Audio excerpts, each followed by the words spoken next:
بسم اللہ الرحمن الرحیم۔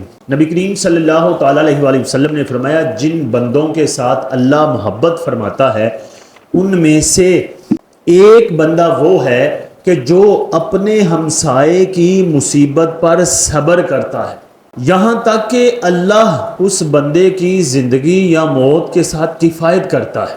یعنی جب ہمسایہ تکلیف دے تو صبر کرنا چاہیے، لڑائی جھگڑے نہیں کرنے چاہیے۔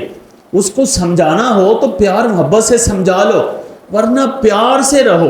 جب تم اس کے ساتھ اچھا اخلاق رکھو گے، صبر کرو گے، تو اس صبر کا نتیجہ یہ ملے گا کہ اللہ تمہارے ساتھ محبت فرمائے گا۔ کہ جب نبی علیہ السلام نے فرمایا کہ جو ہمسایوں کی تکلیفوں پر صبر کرے اللہ اس کے ساتھ محبت فرماتا ہے۔ اب میں آپ کو اس حدیث پر عمل کرنے والے علماء کی باتیں سناتا ہوں کہ انہوں نے صبر کیا تو اللہ نے ان کو دنیا کے اندر کیا کیا جزا دی۔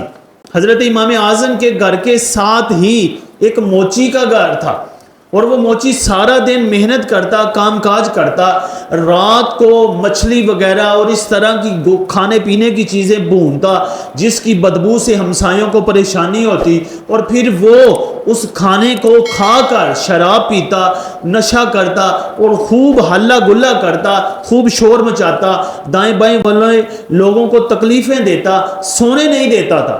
اور امام اعظم علیہ رحمہ ساری رات عبادت کرتے تھے، تو اس کے شور کی وجہ سے آپ صبر کرتے تھے۔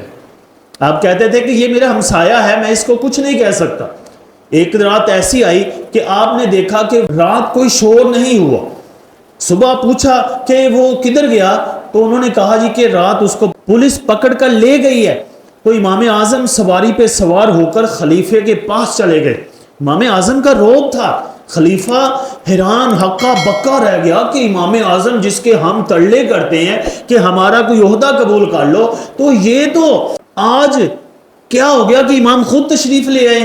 تو خلیفے نے کہا کہ اس امام کی سواری سے پکڑ کر اندر لے آؤ، ان کو نیچے نہ اترنے دینا۔ تو امام اعظم جب گئے کہا میرا ہمسایہ چھوڑ دو۔ ٹھیک ہے چھوڑ دیا، اور کوئی حکم نہیں جی۔ وہ حیران ہو گئے، واپسی آئے تو ہمسایہ پیچھے پیچھے تھا، تو اس نے کہا کہ حضور میں آپ کو ہر روز تنگ کرتا تھا لیکن آپ نے پھر بھی ایسا ہی کیا۔ آپ نے فرمایا تو میرا ہمسایہ ہے، ہمسائے کا یہ حق ہے کہ وہ تکلیف میں ہو تو اس کا ساتھ دیا جائے۔ آپ نے خلیفہ کو یہ کہا کہ جو اس کی سزا ہے وہ بنتی ہے وہ دے کر اس کو چھوڑا جائے، اس کو قید میں نہ رکھا جائے کیونکہ قید اس کی بنتی نہیں ہے۔ تو اس نے اس رات توبہ کر لی، کہا کہ میں تو بڑا ظالم نکلا کہ میں تو آپ کو تکلیف دیتا رہا، لیکن آپ نے تو محبت فرمائی کہ مجھے جیل سے چھڑوا لیا۔ پتہ نہیں کہ چھڑتا تھا یا نہیں چھڑتا بعد میں۔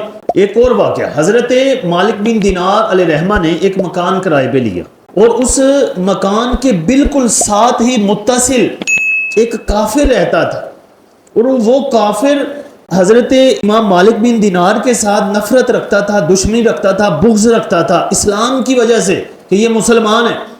آج کے بھی کافر مسلمانوں سے نفرت کرتے ہیں، تو مسلمانوں کو چاہیے کہ آنکھیں کھول کے رکھے، اعتبار تو آج کسی پہ نہیں، تو لہٰذا کافر پہ کسی طرح کا اعتبار نہیں کرنا چاہیے۔ وہ بغض و عناد تو رکھتا تھا، بغض و عناد کی وجہ سے وہ ہر روز اپنے گھر کی گندگی حضرت امام مالک بن دینار کے گھر میں پھینک دیتا تھا، تو حضرت امام مالک بن دینار اس کو صاف کرتے اور باہر پھینک دیتے۔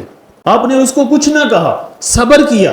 اب وہ حدیث یاد رکھنی ہے کہ جب نبی علیہ السلام نے فرمایا کہ ہمسائے کی تکلیف پر اللہ اس بندے کو محبوب بنا لیتا ہے، تو حضرت امام مالک بن دینار علیہ رحمہ سے اس نے ایک دن آ کر پوچھ ہی لیا، کہا میں آپ کو اتنی تکلیفیں دیتا ہوں، آپ کے گھر گندگی پھینکتا ہوں، آپ کو تکلیف نہیں ہوتی؟ آپ نے فرمایا تکلیف ہوتی ہے، غصہ آتا ہے، لیکن میں غصہ پی لیتا ہوں۔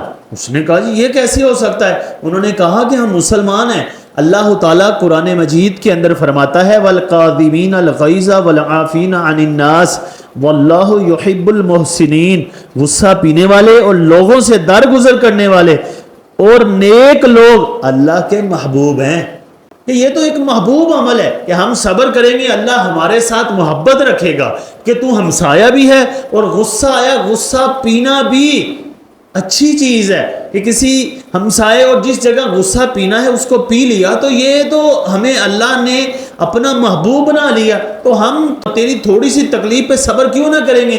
اتنا بڑا اجر مل رہا ہے کہ ہمیں اللہ اپنا محبوب بنا رہا ہے۔ اس نے جب امام مالک بن دینار کی یہ بات سنی تو وہ کلمہ پڑھ کر مسلمان ہو گیا۔ اس سے بڑی کیا بات ہو سکتی ہے؟ تو یہ بات آج ہمیں بھی یاد رکھنی چاہیے کہ آج ہمارے ہمسائے اگر ہمیں کوئی پریشانی دے، تکلیف دے، تو ہمیں آنکھیں کھولنی چاہیے کہ یار صبر کرنا چاہیے، وہ ہمارا ہمسایہ ہے، اگر اس کو مدد کی ضرورت ہے اس کی مدد کریں، وہ پریشان ہے تو اس کی پریشانی دور کریں، اگر وہ بیمار ہے تو اس کی عیادت کریں، اس کے حقوق ادا کریں۔ اللہ تعالیٰ مجھے اور آپ کو عمل کی توفیق عطا فرمائے۔